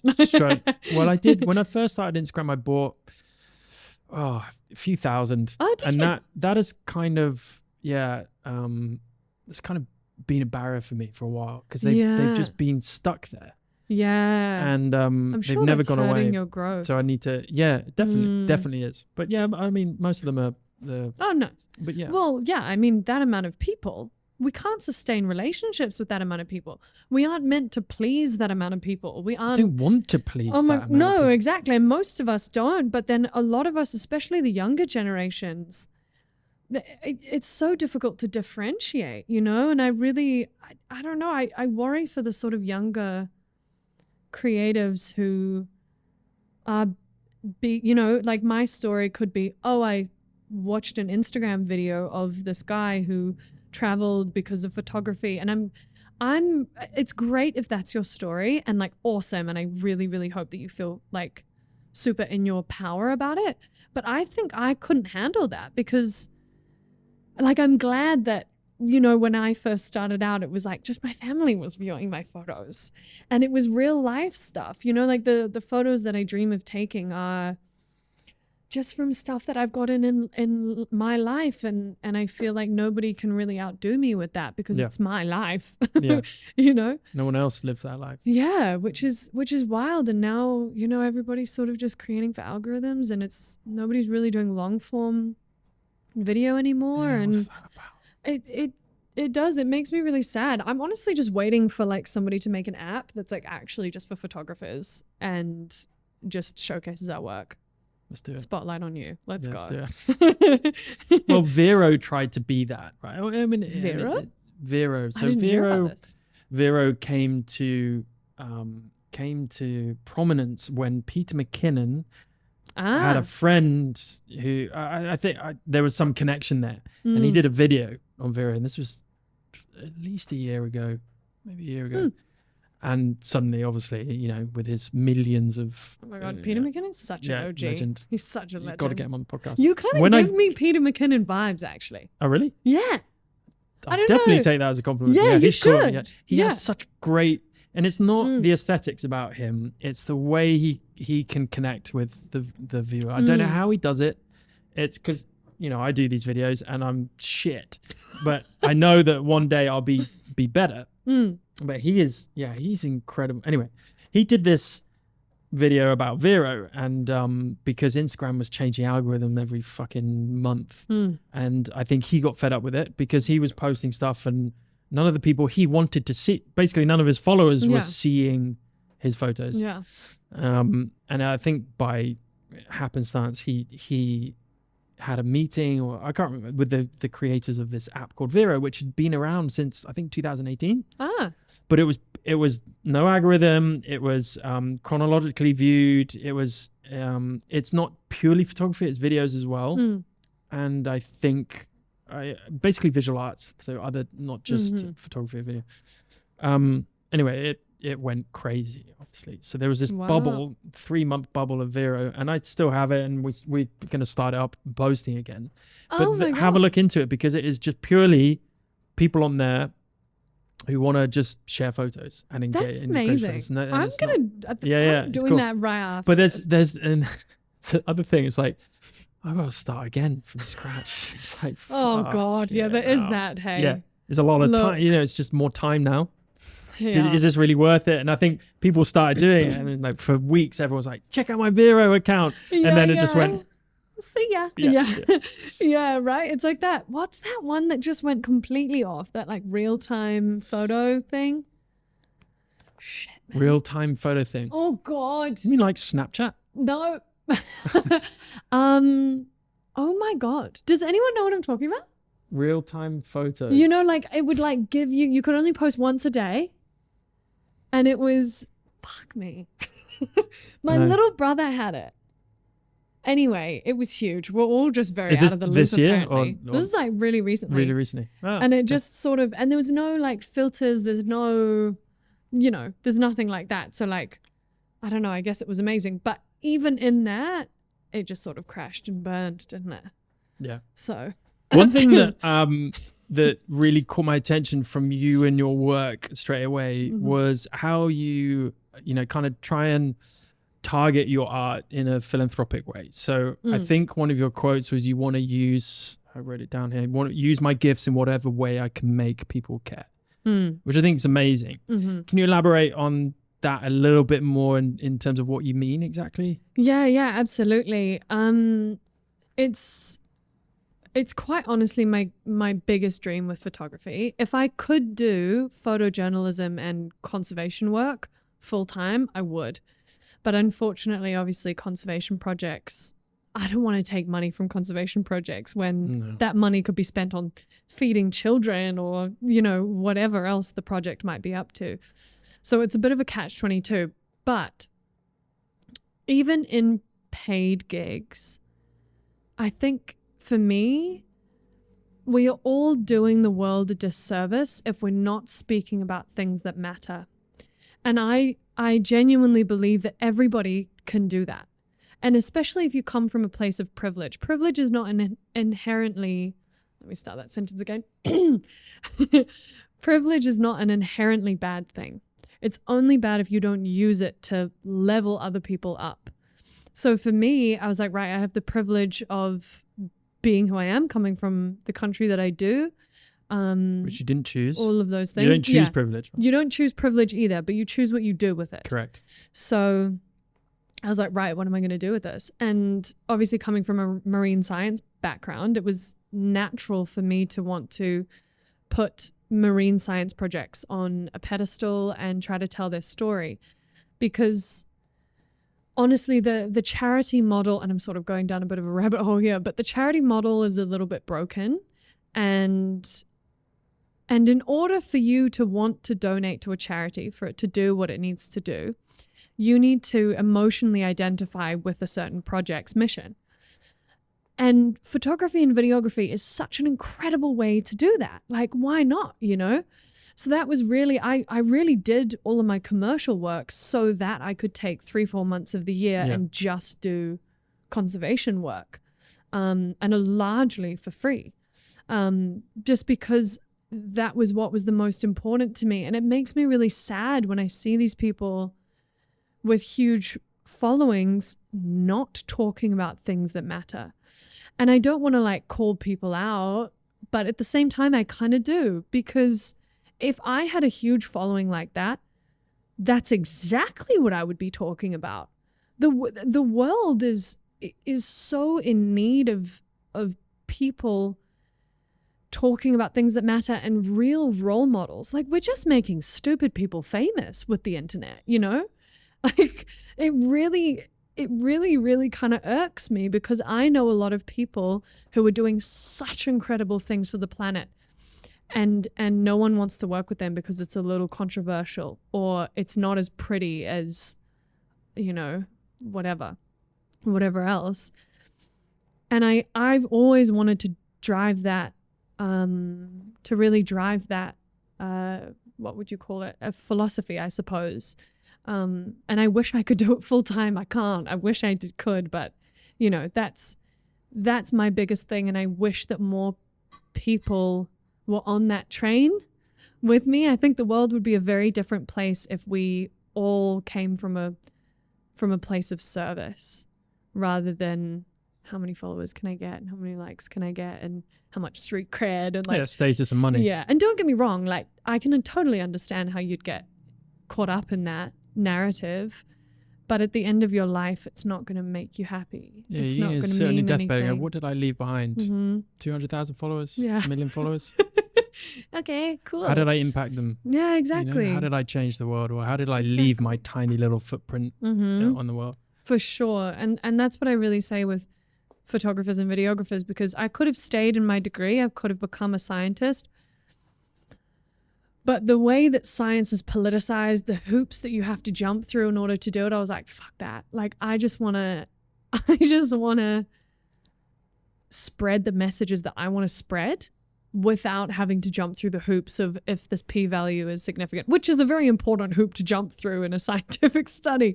But I was like, I don't want to wait, you know, all of this time to release the study. I just want to go do some incredible things. And I think I've done that, you know, for 25, I think I've done some really cool things in my life, but I think the best is yet to come. And I'm even more hungry for that now than ever, which is really exciting. I want to expand that. I want to, you know, I'm from South Africa. I'd love to go back to Africa and work with the same elephant orphanages that my mum volunteered in. And all of these incredible things. Like, there's just so many ways that you can give back. And even if it's just once, I promise you now, it will be so rewarding, you know? Yeah, it's in our experience, and we've got a few years on you, I guess, but that's the most rewarding times of our lives, is when we've been able to give back in some way. And like you said, people, you say give back, it's a bit of a cliche, and I get it. It could be educating people. It could be inspiring people. And that's one argument to the huge followings that you see on Instagram. It's like, okay, they may not be like directing something at a philanthropic cause, but they could be inspiring just one person to go out there and create something that might make an impact down the road. So that I totally agree with you 100%. But I can also see the other side of it, and that, unfortunately, is living in a capitalist society. That's just the effects of what we live in. Well, it's a lot easier to sell, isn't it? Oh, for You sure. can live like me. You can quit your corporate job. Status, So it's glamour, ego, money. Yeah, all absolutely. Of this. And don't get me wrong, absolutely. We need people to be doing what we do in order to pave the way and show us that it's possible, especially if we're going to break out of a system that tells you have to go to school and then university and then get this job and climb this ladder and do this thing. And I think that that's so important. But in my experience, there's so many people pushing that narrative. Like, if you're one of those people out there where you're like, I was so inspired by whales when I was younger, like we all have our thing, and then we get caught up in these kind of commercialized narratives. And I think it's an important narrative, but to an extent. Like, what about the things that are less easy to sell, but are arguably more important? Because if we don't sort out this climate crisis, none of our futures are going to be even possible. So we should probably be directing a lot more attention towards that. Even though it's harder to sell, even though it's much more gory, it's probably not going to get as many likes. I think it can, though. I think it goes higher than that. I think the biggest, take climate change as an example that you just talked about, the biggest problem I see in that is just quite literally money. The big corps, the governments who have multiple hands in those big corps, or the big corps actually own the governments in various fingers and different pies. They control that narrative. They control decision making. They control policy. So until somehow there is a leader that, we talked about Peter McKinnon, right? I love the guy, but he could do so much more with his platform, with his loyal platform. He could just do one video. Look at what he did, right? He did one video about Vero, another social media app, but a better, more integral social media app. Great. Imagine if he just did that about, he travels, he goes to Iceland, he goes to Grand Prix, and he travels around the world. If he just went to see, let's say he went to Norway and, basically saw these fucking hundreds of dolphins and whales getting killed every year for fun, and he did just a 30-second video about that, it would help so much. But, and he could do it, and these artists can do it in an artistic way, where it's both beautiful, meaningful, impactful. That's what movies are about. That's what documentaries are about. We watched the last we love documentaries. We watched one about freediving, and again, my wife, kudos to her, she put me onto it. Loved it. Like I was so, and it was about freediving, but people lost their lives. There was like drama. There was impacts on society generally. It was just like but that doesn't mean anything in terms of improving the world. But that just goes to show how a visual medium can really make people think. That's why documentaries are there. That's why movies are there. Absolutely, like if you have a message and you have a platform for that, if you can get on Netflix, or you get 5 million subscribers on YouTube, even 100,000 people like watching your video, say something that fucking matters. Yeah, absolutely. Like Absolutely. there goes a lot into building that audience. And so like, having people along for the ride, and, there's a big business lesson in that. It's like, give something free, and then give that right hook with an offer, or give them a right hook with a value or an education piece or something that really matters, because then you've got people's attention already. And I don't know why more people aren't doing that. Some people are like, who's the couple who runs Seascape and Mittinger? You know her? No. Oh, you'd fucking love her. Yeah, Christina Mittenmeyer and Paul Nicklin. You must know Paul Nicklin. Oh. So her. So these guys are now together, and they're both incredible underwater Paul photographers. From Sea Legacy. There you go, Yeah. What did I say?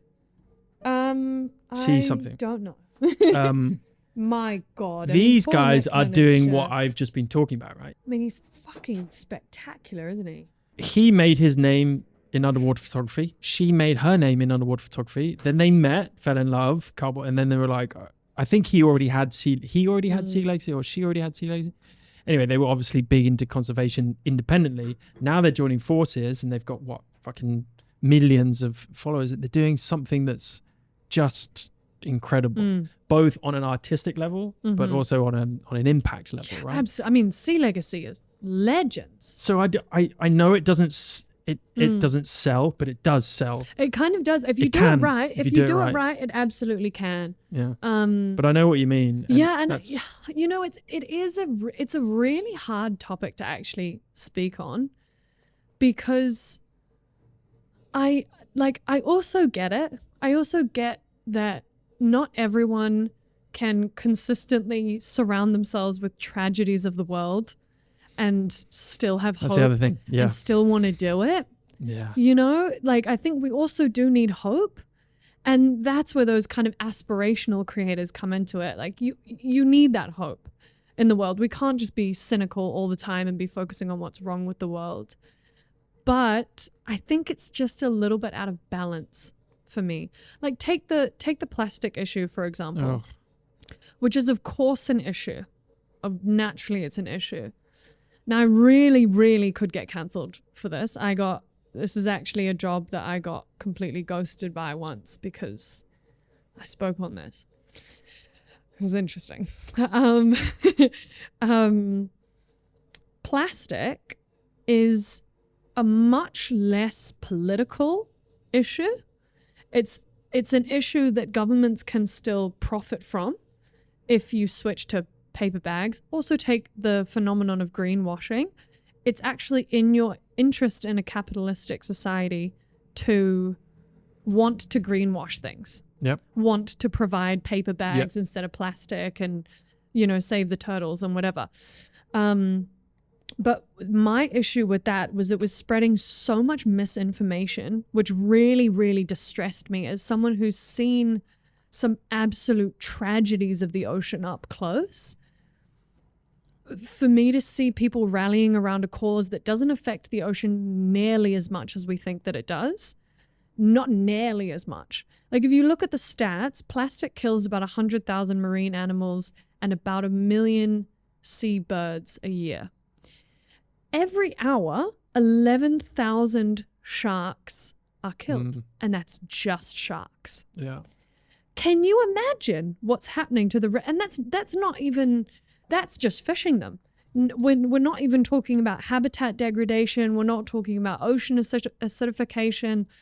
We're not talking about boom net trawling. Like, it's, you know what I mean? Like, the trawlers are the worst. The trawlers are absolutely, it's just Chinese. an abomination. It's actually everywhere. It's a lot more common than we think that it is. A lot of countries have shark industries. A lot of people don't know that New Zealand has a massive shark fishing industry. It's just not known. Like, a lot of people in Australia and New Zealand. But you can't, I mean, compare that to 1 billion people that you know, there's no vegans in China. Well, yes, but this is the thing, is like shark fin soup, for example, in China is a status thing. Yeah. So just like rhino horn is. Yeah. Absolutely, yeah. And I can empathize with the fact that I don't know that culture. I can't influence it, you know? I'm not in that culture. Yeah, but that's not an excuse. People say that to me all the time. Oh, it's their culture, it's their culture. No, well, you can change cultures. We've changed cultures for thousands of years. But like, people doesn't mean in it's that wrong culture, or right. People in that culture need to change the culture. If you want top-down change, it needs to be people in that culture. If I just go in there and I go, hey, shark fin soup is wrong, they're going to be like, okay, yeah, you but don't understand us at all. You can have conversations with people. If you go to that country, you can try, and China's a little bit different in terms of those types of conversations. In my experience, I've been to China hundreds of times. Exactly. So you're right in that trying to change an individual's belief in something is extremely difficult when the system is built for it's made them essentially. When it's more of an open society, then it's a little bit easier, but still, you know, the social medias and the mainstream media, take America, let's go back to America, the mainstream media over there is worse than social media. It's fucking insane. It's mad, you've got isn't it? 4 or 5 channels, they all have political agendas and they're all owned by the politicians. It's like So someone turns on the TV and they go, "Oh, Fox is my favorite channel." All they see is right-wing agendas. It's just weird. It's so strange to and me, it's all isn't it? money. It's like I whichever know. politician gets the most money gets more of a voice. It's Yeah. just so insane. And I will actually say that that's something that I do actually love about social media, is that, you know, it's a love and hate thing, isn't it? But you have the ability, because social media is a tool, right? And as a tool, it's like you can use a hammer to build a house or knock someone's head in. Yeah. You really use it for what you want to use it for. So social media can be a tool to get a really holistic view of what's happening in the world. Whereas, you know, say you only put Fox on, that's the only news source that you're getting, you know? Yeah. But I mean, honestly, I think, God, I mean, this is just a huge conversation, and I don't know. We've got into politics. Yeah. I don't know. Look, and I don't know how smart it is to sort of single out certain countries. I don't care. I'm scared. China won't be watching it. It's fucking YouTube. Literally won't be watching it, so I'm fine. No, I mean, I just don't want to get in trouble. But but I will say that, you know, there's a lot more going on aside from, say, plastics, which is an important thing. That's an important thing. There are still, you know, marine animals that are dying, but I'm a lot more interested in let's sweep that under the carpet, because that's really degrading the ocean. Like, do you really think that telling a story about plastics, if it was really affecting the system and nature in the way that governments want us to think that it is, that they would switch it up that quickly? Nah. What is it then? Is it the No type way. of animal? Like, you know, a do good you friend of mean? mine, a good friend of mine won Ocean Photographer of the Year, and he shot Oh, really? Who was Simon that? Lorenz. Ah, okay. He, Rings a bell. he took a photo of a turtle who was caught in a load of plastic. Mhm. And he was on a liverboard. He was diving that I was meant to be on, but I couldn't make it. Oh, come yeah, it was, on. yeah. No. Otherwise, I'd be a famous photographer. No. He's incredible. But he got this photo by chance. But the visuals of that photo, this cute little turtle, right, Mhm. wrapped up in plastic, unable to escape, Mhm. seems to be more powerful than like a shark, which everyone's scared of for Mhm. fucking no reason whatsoever. The most common reaction to something like a shark is, well, fucking good riddance. They're nasty. They kill humans, Mhm. right? Mhm. There is, and that for me is just education. It is, yeah. Yeah, it's education and misinformation, isn't it? Because the vast majority of plastic that's in the ocean is fishing debris. Most people don't know that. Really, It's like an obscene percentage. debris It's from what? The vast majority. It's fishing nets, it's fishing line. Yeah. The Ghost vast nets. majority of gyres that are in the ocean. If you don't know about gyres, Google it. It's terrifying. Is fishing debris. So these things we're not told. We just see a sweet turtle with a straw up its nose, and you know.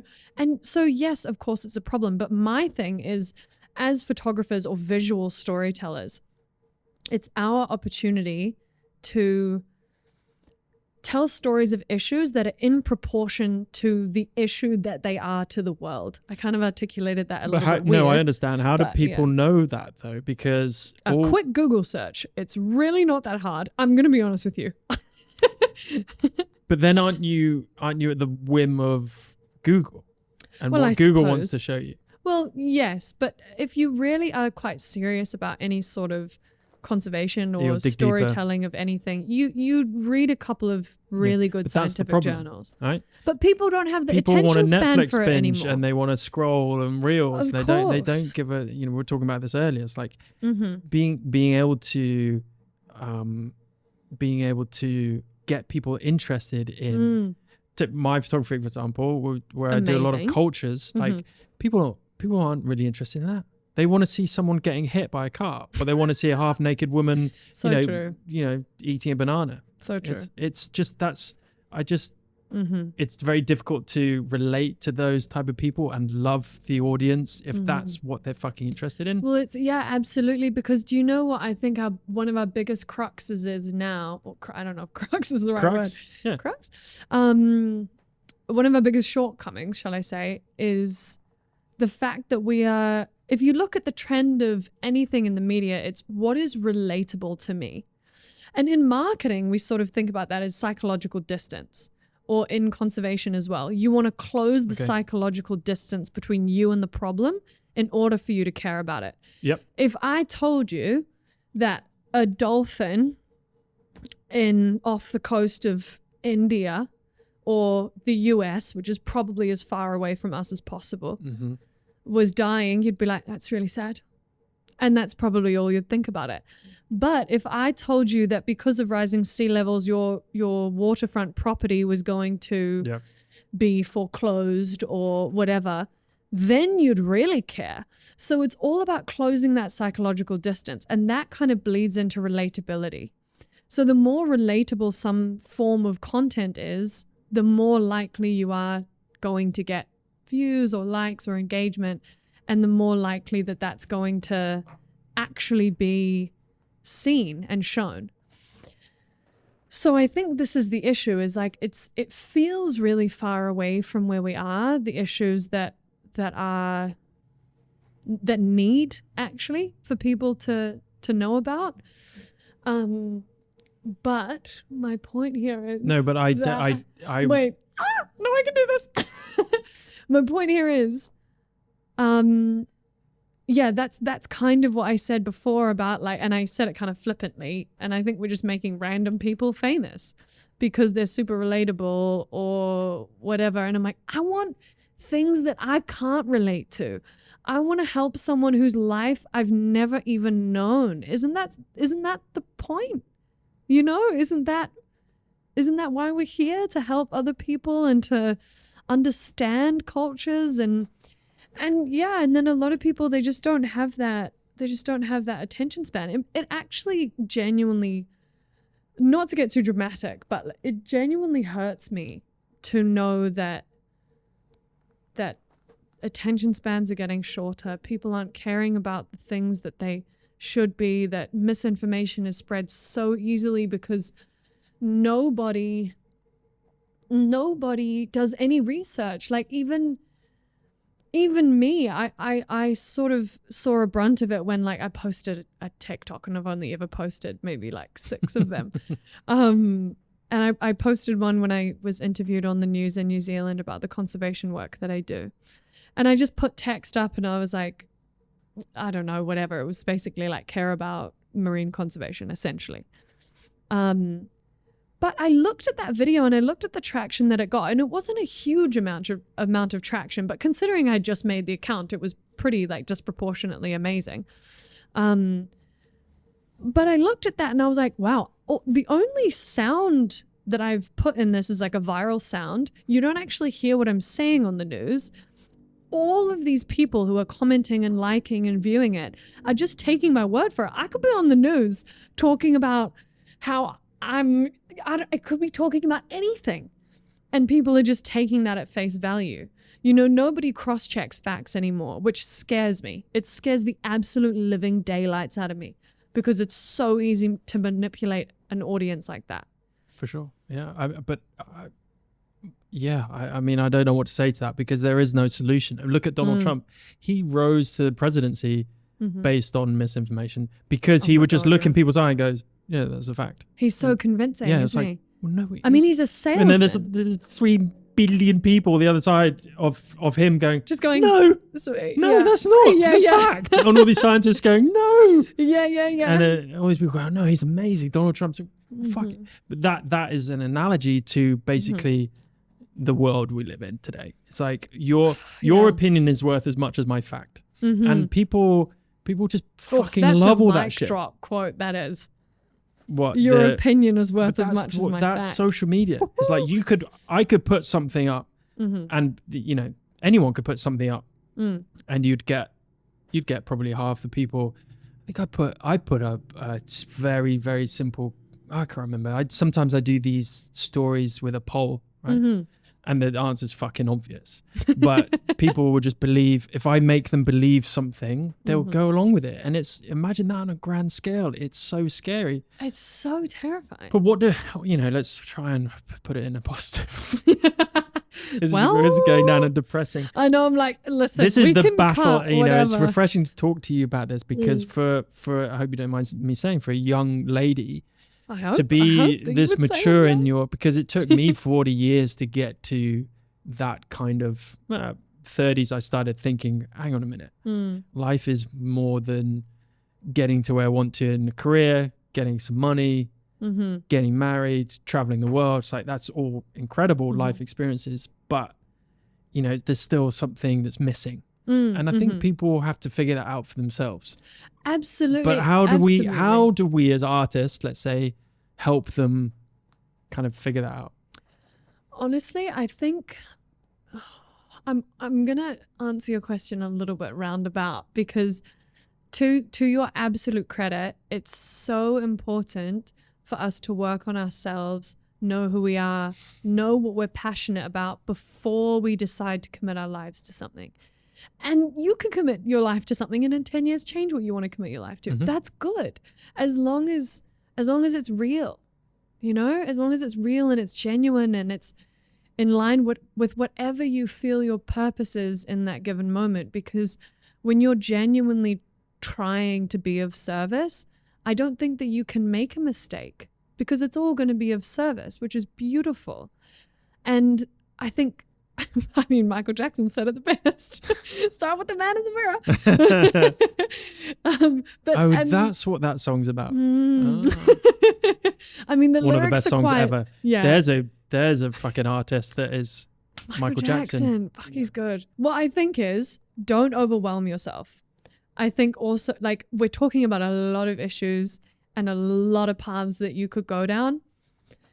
Bring it back to yourself first. Like, don't panic, because I panicked myself, and I was just like, oh my God, the world is going to die and I have to fix it all and I have to do this and I'm going to, oh my God. And it was so overwhelming. I burnt out so quickly. So it's important for you to mature in your craft, mature and get enough education, self-education, trust your gut, all of those things, and then decide. But I think our role as photographers and videographers is really to just show people what we are passionate about, but really passionate about, Like, I think a lot of the times these, like, pretty photos, they're good, but it's a passion of mine, and this is why it's so hard to talk about, because it's like, it is a passion of mine, but if I had it my way, I wouldn't be doing it at all. I would be doing conservation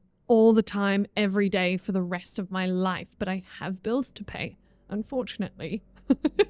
But yeah, so I think honestly, our role as photographers and videographers is literally just to show people what is possible and what is out there, to document things that matter, to show people what we are passionate about. Like, imagine if all of us, say we loved one species.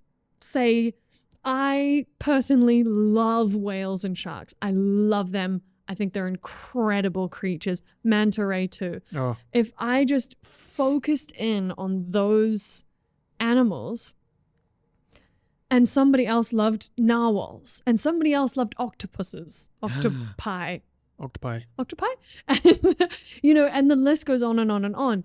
Just do what you love, because I don't really believe that anyone's aligned with their purpose if it's not rooted in service. I've never seen anybody rooted in purpose that's not also in service.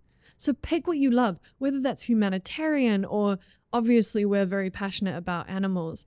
But if you're a photographer and you think that you can tell a really beautiful story, tell it. Don't worry about the numbers. Don't worry about who's going to see it. Don't worry about where you're going to put it. Just do it, because it's so important, and it's going to be so important to the person's story that you're telling, or the animal's story that you're telling. It's really difficult to get people to care about these issues. And I think as storytellers, and I did an interview with Canon about this, our duty as storytellers is not just to tell the stories that are easy to tell. Tell the stories that are hard to tell. Tell the stories that rip your heart out. Tell the stories that make you so happy. Like, it's all of these things, I think, is our duty. And I really love the way that you do it, because also your photography is definitely a style of photography that I looked up to a lot before I started doing it. And I've still not quite understood how you do it. Like, you get these incredible photos of these, like, you know, elderly women who don't speak the same language. How on earth do you do that? Please tell the audience. Just luck. Tell the class. Really? A lot of it is luck, actually. But do you speak to them? Like, how do you? Yeah, Well, obviously you probably speak the to most pivotal person in the team is the fixer, especially here in Indonesia, or wherever that doesn't speak English as a first language. But I've obviously done a lot of obviously done a lot of photography in Indonesia, and having, you know, I'm a project-based photographer, so I will go 3 months without doing a project and then do a big project and have it meticulously, as planned as possible. Mm-hmm. And then obviously none of it goes to plan, but I've got the fixer there who can kind of bind everything together. Mm-hmm. So my fixer I use now, he knows me so well that he can communicate kind of what I'm looking for. And obviously you know, there's a lot of prep that goes into it. I'm looking at this type of photos, and so, but he knows my style and he knows what goes into getting a portrait, for example, or an environmental portrait. So he'll kind of know what we need to do with the technical stuff, but also more importantly, what to tell the people. Like, Matt's going to do some test shots, and then he's going to ask maybe that you change your pose a little bit, and maybe he's going to touch you and move one of your arms, and, you know, just the basic stuff that I couldn't communicate. And we're learning Bahasa, but, you know, it's one country and we want to do so much around the world. So there's a lot that goes into that, but really, you know, it's like anything, it's practice. Amazing. But I look up to these types of people, Annie Leibovitz, Joey L, Steve McCurry, these types of people who've done such amazing portrait photography around the world with different types of people, not just studio stuff, right? Which is also amazing, which I love.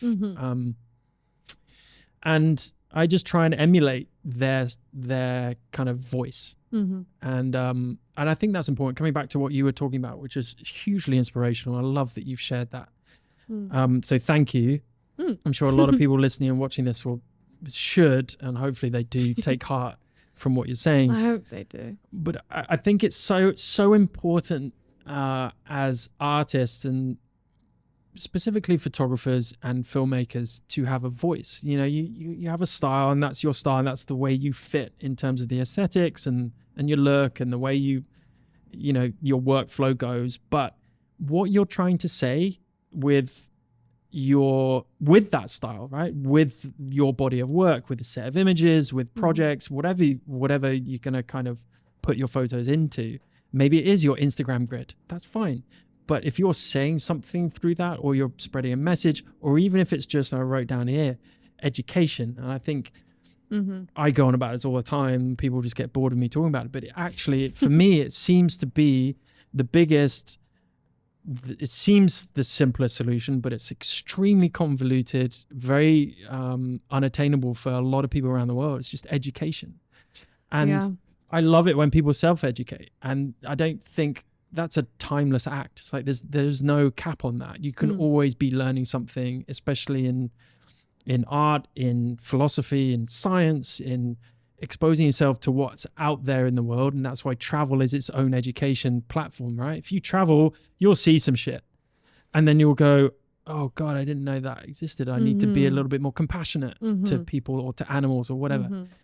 So I think education, for me, if we're able as artists to educate, whether it's through that specific medium, or whether it's through a reel, or whether it's through a YouTube channel, whatever it is, if you're able to just pass on a little bit of a message or an experience, then that's all we can do, right? Absolutely. As artists. Absolutely. And especially the fact that, you know, being able to travel is such a privilege. It doesn't just come down to the money that you have. It might have, you know, it might be the passport that you hold, or Yeah. whatever. You might have all the money in the world, but if you hold a passport that's really, really difficult to get visas for, how hard is that? So it's amazing that if you have the opportunity to travel and tell stories of things that have spoke volumes, spoke volumes? Yeah. Speak volumes or that spoken volumes. spoke volumes to you. That's so important for all of us, because yeah, I mean, really, like I really try to be in touch with the position that I'm in just because of how and where I was born. Yeah. And obviously as a woman it's different, but I really try to be super aware of that, and yeah, like as aware as I can, obviously not to like pile the guilt on, but you do what you can with the privilege that you have. If you can travel. Like, I really love this quote that says, if you can, you must. You know, it really, really has just spoken to me for a really, really long time. And it's actually from a woman named Emma, I believe. She's an Australian woman who essentially fell from a plane and her parachute didn't open. And she didn't. God. I know. I would never jump out of a plane. What is wrong with people? I don't understand. If you can jump out of a plane, you must. But unless... also don't. Yeah, I'm like, within reason. But she really wrote that quote when she learned how to walk again and all of these things. Like, how amazing. Wow. You know, and yeah, I mean, that really just spoke volumes to me, because if you have the privilege, if you can help someone, you must. If I can tell the story, I will, you know? And I really hope that messages like this keep being spread. I don't care if it's from my mouth or whoever's mouth. I just hope that this, you know, like, I don't need the glory from this. It's just like, I hope that it changes a little bit, and that, you know, the next generation ends up doing brilliant things, because the internet is a brilliant place if you know how to use it. You can access any sort of research. You can learn anything you want. You can learn languages and essentially become qualified in a certain field. Amazing. The cognitive dissonance I have with social media, Mm-hmm. well, yeah, the internet generally, is I want to be like you, right? I want to be able to pass message. I want to be able to make an impact, I guess, Mm-hmm. and you know, give back in my own way, whatever that might be, Mm. but in an altruistic way. Mm. You know, we have cares in the world, we have passions in the world that are not self-serving, Mm-hmm. and at the moment, it's more of a self-serving mission than it is anything else. But I feel torn, because you don't have to, but you are in a much better position to pass those messages on and to influence people, if you have an audience.